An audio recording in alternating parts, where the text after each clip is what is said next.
मित्रों नमस्कार। आप देख रहे हैं धर्मदर्श पत्रिका का यूट्यूब चैनल दस्तक मीडिया। मैं विनोद शुक्ल आपको सुना रहा हूं बाबा नीम करौरी की अद्भुत कथाएं। अद्भुत कथाओं की श्रृंखला में कमला दीदी ने, दादा सुधीर मुखर्जी की पत्नी ने, जो उनकी यादों में जो संस्मरण है उनको उन्होंने शेयर किया है। दीदी ने बड़ी बेबाकी से लिखा है, एक दिन उनकी सब्र का बांध टूटा। क्या हुआ था? जिंदगी सामान्य तौर से चल रही थी। ये तारीख थी 12 सितंबर 1973 और एक तार मिला था। आपको पता ना, पहले तार मिलते थे, कोई खबर करनी होती थी तार दिया जाता था। मोबाइल का जमाना नहीं था उस समय, तो एक तार मिलता है और जिंदगी सूनी हो जाती है। सामान्य जिंदगी में भूचाल आ जाता है। उस तार में महाराज जी के जाने की खबर लिखी थी। उस दिन क्या हुआ? 4 बज रहे थे, तार मिला और तार मिलते ही ये खबर मिली कि अब गुरुदेव नहीं है, महाराज जी नहीं रहे। रवि खन्ना ने, जो महाराज जी के अंतिम समय में जब देह लीला समापन पर रवि खन्ना ही थे उनके पास, तो रवि खन्ना ने तार दिया था, कई लोगों को भी भेजे होंगे। उनमें जब तार मिला तो उन्हें पता चला कि महाराज जी नहीं है। 4 बजे थे उस समय।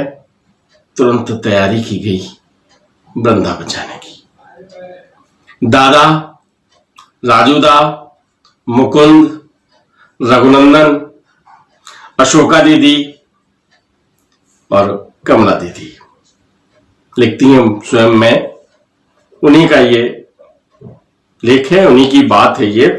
तो रात्र में ट्रेन पकड़ ली और वृंदावन के लिए चल दिए। जिस समय वो मथुरा के नजदीक थे तो एक बस आती हुई दिखाई पड़ी। वापसी हो रही थी उस बस की। तो दीदी के मन में ये आया कि पहाड़ी माइयां हैं इसमें, कहीं ऐसा तो नहीं कि महाराज जी की पार्थिव शरीर को लेकर कैंची धाम जा रहे हैं। कहीं ऐसा तो नहीं कि ये लोग अभी महाराज जी को पंचतत्व में मिला के चले आए हो। कहीं ऐसा तो नहीं, और कहीं ऐसा तो नहीं। ऐसे मन में भ्रम उत्पन्न हो रहे थे। मन व्यथित था। लेकिन होता क्या है कि अब उन माइयों की जो बस गुजर जाती है, कुछ पता नहीं चल पाता है। आप वृंदावन के लिए चले गए और लगभग 2 बजे के लगभग वृंदावन धाम में आ जाते हैं। अनेक शंकाएं मन में होती रहती हैं, लेकिन जब वहां देखते हैं जाके, तो जो उनके जीवन का प्राणाधार थे, जिनकी कृपा से उनकी सांसें चलती हैं,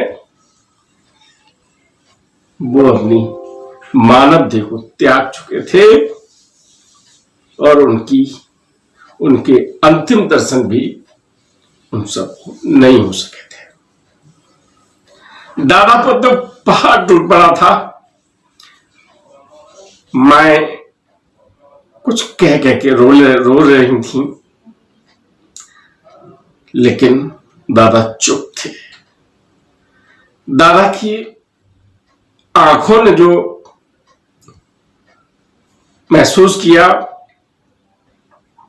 उन्होंने होठों पर ताले लगा दिए।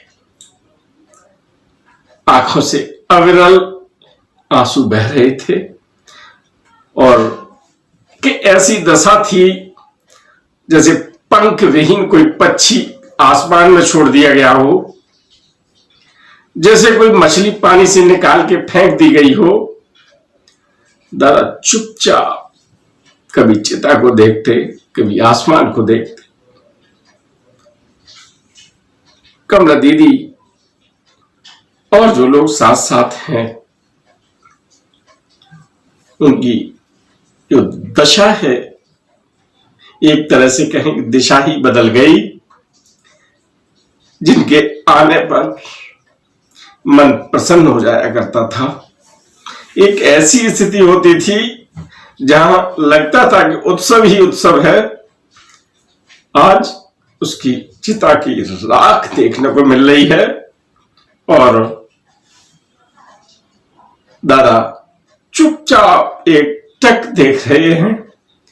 भक्त अपनी बातें कहना चाहते हैं, और भक्त हैं वो उनसे बातें करना चाहते हैं, लेकिन दादा सुन रहे हैं लेकिन कह कुछ नहीं रहे। एक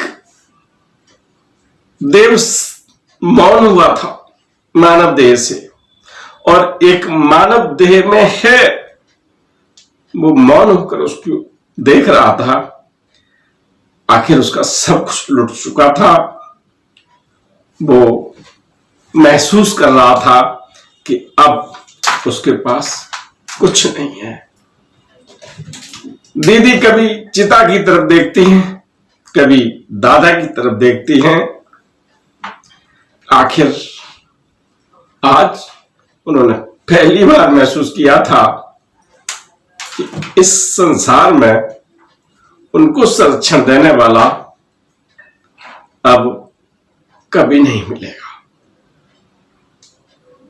दादा की वृंदावन आश्रम में अभी महाराज जी की चिता की राख है सामने, और सब लोग वहां खड़े हैं। जय बाबा की। वीडियो पसंद आए तो लाइक कीजिए, शेयर कीजिए, सब्सक्राइब बटन पर क्लिक करके चैनल को सब्सक्राइब करें और बेल आइकन दबाना बिल्कुल ना भूलें, ताकि हमारे अपडेट वीडियो आपको मिलते रहें।